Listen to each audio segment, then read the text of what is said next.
Need, kes peaksid mäletama, need võiksid oma mälu värskendada. Ega see Eesti Panga omaaegsetele juhtidele au ei tee, et pangast on läinud välja valeandmeid sisaldanud dokument.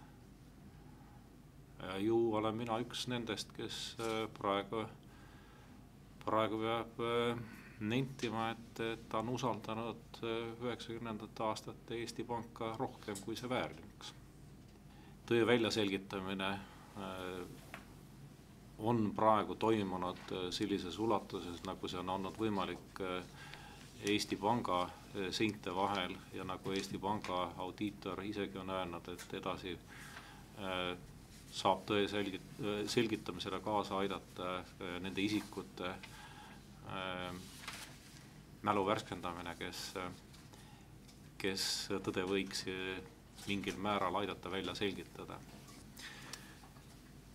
Oluline on see, et millega audit välja toob, et Eesti riigilt pole keegi riisunud 420 miljonit krooni ja oluline on ka see, et väide, et VEB-fondist on haihtunud, ma ei mäleta seda summat nüüd täpselt 108 või 103 miljonit krooni, ei vasta tõele.